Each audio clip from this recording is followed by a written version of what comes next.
अस्सलाम वालेकुम Pakistan, this is मलिया Hashmi, you watching my YouTube channel. नाज़रीन, जब से सुप्रीम कोर्ट ऑफ पाकिस्तान के 3 रुकनी बेंच ने फैसला सुनाया है कि पंजाब के इलेक्शन को मौखर न किया जाए और इलेक्शन कमीशन का पंजाब इलेक्शन जो है तकरीबन 5 से 6 माह के लगभग जो मौखर करने का उनका प्लान था, जो उन्होंने फैसला दे दिया बिना सोचे समझे, उसको कलअदम भी करार दिया सुप्रीम कोर्ट ने, गैर आईनी और गैर कानूनी भी करार दिया। और सिर्फ यही नहीं, ये भी कह दिया कि जो इदारे कोऑपरेट नहीं करेंगे, ताउन नहीं करेंगे इलेक्शन कमीशन के साथ वक्त पर इलेक्शन करवाने में, यानी 14 मई जो उन्होंने तारीख दी है, तो नताइज के जिम्मेदार वो खुद होंगे।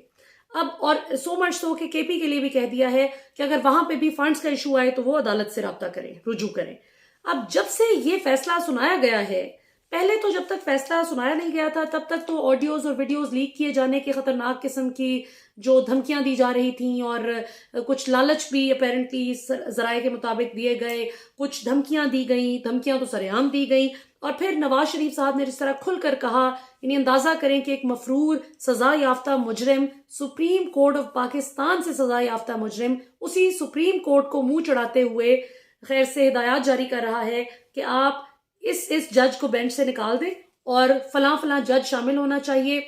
और फुल कोर्ट बनना चाहिए, हमारी मर्जी के मुताबिक होना चाहिए सब कुछ। तो ये अल्लाह माफ करे, इस मुल्क में आइन और कानून की बालादस्ती का हाल हो चुका है कि मफरूर सजा याफ्ता मुजरिम डिक्टेट करेंगे। पहले तो 500 रुपए तक डॉलर ले जाने की धमकियां, फिर कभी ये कहा कि हम मानेंगे नहीं फैसले को, बॉयकॉट कर देंगे उसे। वो तो इन्हें ठंड पड़ गई जब इनके वकला खुद ही इस बात पर नहीं खड़े हुए और उन्होंने नवाज शरीफ साहब के बयानिए को वहीं पर ठुस कर दिया अदालत में। फिर आज जब यानी कल तकरीबन 12-14 घंटे पहले अब जब ये फैसला अनाउंस किया गया, तो हम देखते हैं कि उसके बाद से पहले तो वफाकी काबीना ने मुस्तरद कर दिया कि हम इस फैसले को नहीं मानते। आप हैं कौन? आपकी क्या लीगल हैसियत है इस फैसले को मुस्तरद करने की? पहले अपना कद तो देखें ना, पहले ये तो देखें कि आप में अहलियत भी है या आपकी बात की कोई वेटेज भी है या नहीं। उसके बाद ये बयानिया बनाया गया कि चूंकि ये जजेस जो हैं इन्होंने बुग़्ज़ से भरा काम किया। अंदाजा करें आप, यानी इमरान खान जज ज़ेबा को, निचली अदालत की जो मुअज़्ज़ज़ जज साहिबा है, उनको सिर्फ इतना सवाल कर लें कि शहबाज गिल पर पुलिस की कस्टडी में जो कस्टोडियल टॉर्चर हुआ, उसके बावजूद कि उसकी इतनी बुरी हालत थी, दोबारा से जज ज़ेबा ने उसी पुलिस के हवाले मजीद वो कर दिया मजीद दिनों के लिए। इस फैसले पर इमरान खान अगर सवाल उठाएं, एतराज करें, तो इमरान खान पर तो तौहीन अदालत लग जाती है, वो कार्रवाई शुरू हो जाती है कि आपने तो जज को धमकाया है। अभी भी आप देखें कि जज धमकी केस, खातून जज धमकी केस, जज ज़ेबा धमकी केस, इस तरह से मीडिया इसको कवर करता है। जबकि मरियम नवाज और नवाज शरीफ जिस तरह खुलेआम मुअज़्ज़ज़ जज साहिबान, और वो भी सुप्रीम कोर्ट पाकिस्तान की सबसे बड़ी अदालत के सिटिंग जजेस को और बशमूल चीफ जस्टिस को जिस तरह से मिलाइन करने की कोशिश कर रहे हैं, जिस तरह उनको तड़ियां लगा रहे हैं कि ये सिर्फ इस फैसले का बॉयकॉट करने से कुछ नहीं होगा, अब आइन और कानून को ऐसे देखना होगा, फलां करना होगा, उठ खड़े हो पाकिस्तानियों। नवाज शरीफ लंदन बैठकर पाकिस्तान की सियासत के हवाले से पाकिस्तानी अवाम को फरमा रहे हैं कि आप उठ खड़े हों, आप होश के नाखुन लें, कोई अकल करें, आप अंदाजा करें कि आपके साथ हो क्या रहा है, किस तरह से आपके साथ मजाक किया जा रहा है पाकिस्तानियों। तो ये सब कुछ मियाँ साहब क्या दुहाइयां दे रहे हैं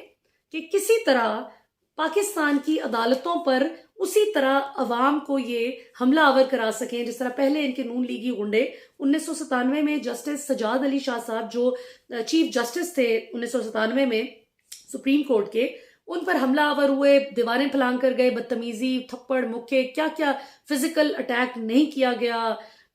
सुप्रीम कोर्ट पाकिस्तान पे। इस दफा चूंकि जाहिर है मीडिया का दौर है और सोशल मीडिया बहुत तेज है, तो इसलिए अब ये जुर्रत नहीं कर सकते थे कि इस तरह की कोई हरकत करे, क्योंकि इन्हें पता है कि अगर ये किया तो रिपरकशंस जो हैं वो बहुत सिवियर होंगी। पहले तो अखबार नवीसों को कोई मैनेज कर लेते थे, किसी को कुछ पैसे खिला दिए, किसी को किसी तरह मिन्नत समाजत कर ली और चुप करवा दिया। अब वो दौर नहीं रहा। अब जिस शख्स के पास मोबाइल फोन है उसके पास एक आवाज है और वो कहीं पर भी दुनिया के किसी भी कोने में होने वाली इनजस्टिस को, नाइंसाफी को वो मंजर आम पर लाने की ताकत रखता है। सो इसलिए अब इनके लिए मैनेज करना जो है वो मुश्किल हो रहा है। सूरत हाल इस वक्त ये है कि वो लोग जो जिस बेशर्मी से सारी जिंदगी, मतलब कितनी इनसेंसिटिव हरकत है कि किसी की मौत पर जश्न मनाया जाए, लेकिन नून लीग के जो रहनुमा हैं इनके खासतौर पर जिनकी टॉप लीडरशिप, शरीफ खानदान, इनके सीने में दिल नहीं है। ये कहते हैं ना, इमरान खान का कहते हैं शहबाज शरीफ के, जी पत्थर का है, लोहे का दिल है इमरान खान का। नहीं जनाब, उसी इमरान खान ने अपने दौरे हुकूमत में उसको तरस आ गया कि नवाज शरीफ की तबीयत नहीं ठीक, तो भेज दिया जाए, जाएं ये मुल्क के बाहर जाके इलाज करवाएं। अब चाहे अदालत कहे कि जी इमरान खान का ये अकेले का फैसला था या इस्टेब्लिशमेंट को कोई क्रेडिट दे, वो जो भी हो, लेकिन बहरहाल इमरान खान की ज़ाती राय भी ये थी कि ठीक है, नवाज शरीफ पे एतमाद नहीं किया जा सकता, बल्कि इनसे कोई श्योरिटी बॉन्ड्स वगैरह कुछ रखवा लेने चाहिए। उनकी ज़ाती राय थी जिस पर अमल दरामद नहीं किया गया, और महज 50 रुपए के स्टैम्प पेपर पर मियाँ साहब को जो फरार होने दिया गया, तो उसमें इमरान खान की रहमदिली भी बहुत हद तक थी। जनाब, आप लोगों के दिल में एहसास नहीं है जो इंसानियत का दर्द होना चाहिए। जुल्फिकार अली भुट्टो की सारी, जब से उनको फांसी दी गई, जिसको जुडिशल मर्डर के नाम से याद किया जाता है, उसके बाद नून लीग के अजीम रहनुमा थे जो मिठाइयां बांटते रहे, जश्न मनाते रहे। नवाज शरीफ वगैरह बड़े खुश थे कि ये तो बड़ा जबरदस्त काम हो गया कि जुल्फिकार अली भुट्टो जो है वो रास्ते से हट गया। क्यों? क्योंकि उस वक्त जियाउल हक साहब जो रूहानी वालिद थे नवाज शरीफ साहब के, उनको ज़ाहिर है खुल के खेलने का मौका मिला। फिर जिस वक्त जुनेजो साहब को बरतरफ करके जो है नेशनल असेंबली उस वक्त की तोड़ी गई, तो फौरन ही अगले दिन उस वक्त के चीफ मिनिस्टर पंजाब नवाज शरीफ ने भी फौरन पंजाब असेंबली तोड़ के, और ये जब इलेक्शन की बात हुई तो निगरान वजीर आला के तौर पे नवाज शरीफ साहब को ही जियाउल हक साहब की हिमायत की वजह से मुकर्रर कर दिया गया। तो ये जितनी भी लाकानूनियत माजी में एग्जिबिट की गई है, उस पर शायद अवाम उस तरह से उतना खुलकर सवाल नहीं करती थी जितना आज करती है, और इसी चीज की इनको मिर्च है। इसीलिए अब ये बयानियां जो है इस तरह का बनाने की कोशिश कर रहे हैं कि किसी तरह अवाम में हमदर्दी आ सके कि जी मैंने बेटे से तनख्वाह नहीं ली तो मुझे नाअहल कर दिया। सॉरी, इस तरह की गलत बातों से आप मिसगाइड नहीं कर सकते लोगों को। मियाँ साहब, आपके केस के 2 हिस्से थे, हमेशा अवाम को भी याद रखना चाहिए। आपको 2 चीजें थी, एक आपको नाअहल किया गया और एक आपको सजा सुनाई गई। जो आपको नाअहल किया गया वो नैब ने नहीं किया था, वो सुप्रीम कोर्ट ऑफ पाकिस्तान ने किया था, और जो आपको सजा दी थी वो सुप्रीम कोर्ट ने नहीं दी थी, वो आपको नैब ने दी थी। सो जो क्रिमिनल पार्ट था, यानी जो आपने, अव्वल आप मनी ट्रेल दे देते तो ये मसला ही ना होता, लेकिन मनी ट्रेल होती तो देते। सो वो जो आप जाली कतरी खत, जाली कैलिब्री फॉन्ट और जाली ट्रस्ट डीड जैसे कारनामों से अदालत को मिसगाइड भी करते रहे और वक्त ज़ाया करते रहे अदालत का, और जिस तरह से आपने कानून का मजाक उड़ाया, तो जाहिर है आपके केस का वही मंतकी अंजाम पहुंचा सुप्रीम कोर्ट में जो पहुंचना था। सो वहां से आप नाअहल हुए ताहयात, और उसके बाद जो उसकी क्रिमिनल प्रोसीडिंग्स थी वो नैब के हवाले की गई कि वो उसको इवेल्युएट करे, और वहां से फिर आपको सजा हुई। और उसमें फिर आगे ये भी कई लोग कहने वाले कहते हैं, माहिरीन कानून, कि जिस केस में टका कर मियाँ साहब को सजा होनी चाहिए थी उसमें बरी कर दिया गया, और जो हल्का फुल्का सा केस था कि जिसमें ठीक है इस तरह 7 साल की जो आपको दी गई सजा, बल्कि मेरा ख्याल है कितने इनको दी थी, 10 साल की नहीं दी गई थी, वो दिन रात का हिसाब होता है ना कि वो आपकी हाफ हो जाती है। बहरहाल, सो जो आपको सजा दी गई, अभी अगर आप कानून के मुताबिक चलते हैं तो अभी भी आपको जेल में होना चाहिए था, लेकिन पिछले 4 साल से आप लंदन बैठे हुए हैं और 4 हफ्ते का कह के आप गए थे। तो ये आपकी नजर में कानून की इज्जत है, और आप आज बैठ के लंदन से लेक्चर दे रहे हैं कि अवाम को खड़े हो जाना चाहिए क्योंकि ये बड़ा गलत हो रहा है, मजाक हो रहा है ये कि इलेक्शन का ऐलान कर दिया गया है। वाह जी वाह, यानी सिर्फ इसलिए कि आपको इलेक्शन में शिकस्त का खौफ है तो आप ये समझते हैं कि ये फैसला ही गलत है, आइन के मुताबिक इलेक्शन ही नहीं होने चाहिए आईनी मुद्दत में। आप वही जियाउल हक साहब वाला वो सारा एपिसोड रिपीट करना चाह रहे थे। और फिर ये कि हैरत की बात यह है कि नवाज शरीफ हो, मरियम नवाज हो, इन सबको कितना यकीन है अपनी शिकस्त का, कि 100% यकीन है इनको अपने हारने का, कि इनको लगता है कि अगर अदालत ने आइन के मुताबिक फैसला कर दिया है कि आईनी मुद्दत के अंदर अंदर इलेक्शन होना चाहिए, तो ये कहते हैं कि ये इमरान खान की फतह का ऐलान हो गया। कमाल बात है, नहीं इससे ज्यादा पॉलिटिकली इमेच्योर बात कोई कर ही नहीं सकता। और जज जेबा को इमरान खान ने जब ये सवाल पूछा था निचली अदालत की मुअज़्ज़ज़ जज साहिबा को, खातून जज को, कि शहबाज गिल पर जो कस्टोडियल टॉर्चर की खबरें आ रही थी कि उनको बहुत ज्यादा तशद्दुद उन पर मुबैना तौर पर किया गया था पुलिस हिरासत में, और बजाय इसके कि उनको आराम करने का कोई हॉस्पिटल में कुछ दिन का मौका मिलता, मजीद उनको डिटेल में एग्जामिन किया जाता, उल्टा शहबाज गिल को दोबारा से उसी जालिम पुलिस के हथे चढ़ाने का फैसला दे दिया जज जेबा साहिबा ने। इसी फैसले को इमरान खान साहब ने इन अल्फाज में जरा पूछा कि ये आपने जो मैंने आपको बताया है, ये इमरान खान साहब ने एक एतराज आयद किया, जो कि पाकिस्तान का तकरीबन हर सेंसिबल शहरी सवाल कर रहा था। उस पर इमरान खान पर तो तौहीन अदालत की कार्रवाई शुरू हो जाती है कि इंसानी जो बुनियादी इंसानी हुकूक के मुनाफी एक फैसला इमरान खान को लगा जिस पर उन्होंने सवाल किया, वो तौहीन अदालत हो गई। लेकिन यहाँ पे नवाज शरीफ और मरियम नवाज खुलकर कहते हैं कि बॉयकॉट की सिर्फ बात नहीं है, अब ये देखना पड़ेगा सुप्रीम जुडिशल काउंसिल में जो है वो रेफरेंस भेजना चाहिए इन तीनों जजेस के खिलाफ जिन्होंने ये फैसला दिया है कि वक्त पर इलेक्शन होने चाहिए, और इनमें से 2 जजेस जो है इन्होंने वैसे ही मेरे खिलाफ फैसला दिया था, तो ये अब भी कैसे मेरे खिलाफ फैसला ना देते। मियाँ साहब, इलेक्शन वक्त पे करवाने का फैसला how is it against you? मुझे तो ये नहीं समझ आ रही कि आप इसको अपने खिलाफ क्यों कहते हैं और इसको इमरान खान के हक में आप क्यों कहते हैं। कोई इलेक्शन के ऐलान का मतलब ये तो नहीं कि इमरान खान को कोई फतह का टिकट मिल गया है। आप भी मैदान में, आपकी जमात भी आए, इमरान खान की जमात भी आएगी, मैदान भी हाजिर है, घोड़ा भी हाजिर है। मुकाबले से पहले ही रोंदियां मारना, ये तो बिल्कुल इमरान खान वो सही बात बताते थे ना कि जिमखाना में भी आप अपनी मर्जी के एम्पायर्स खड़े कर कर वो जो क्रिकेट खेला करते थे।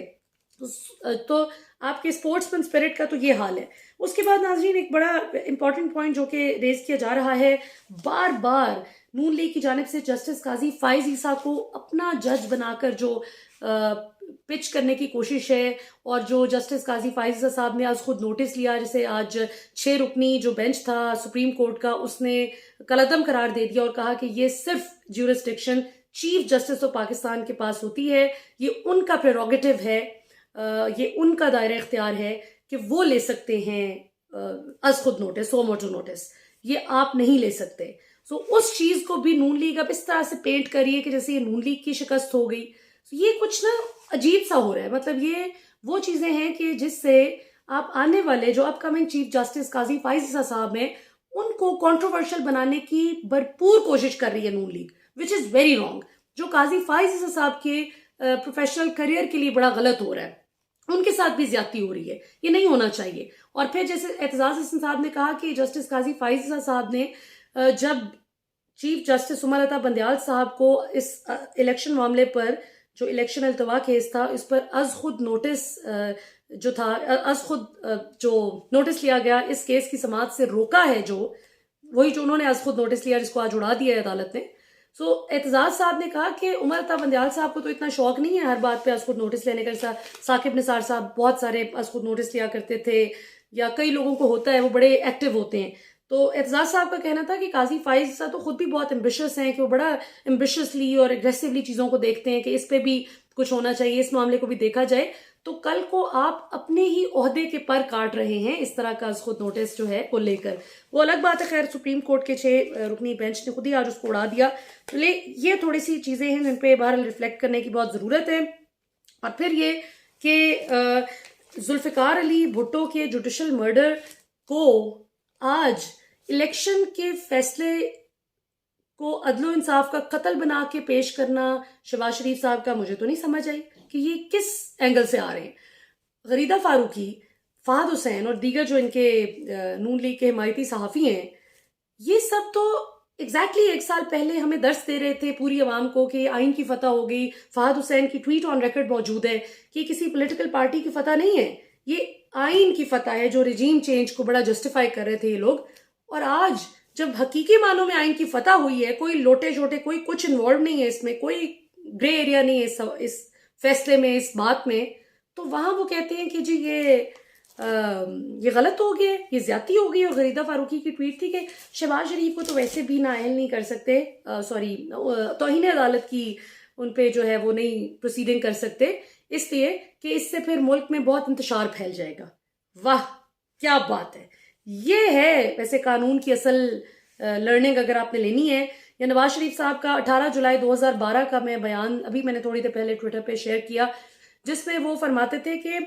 सिर्फ एक वजीर आजम क्या,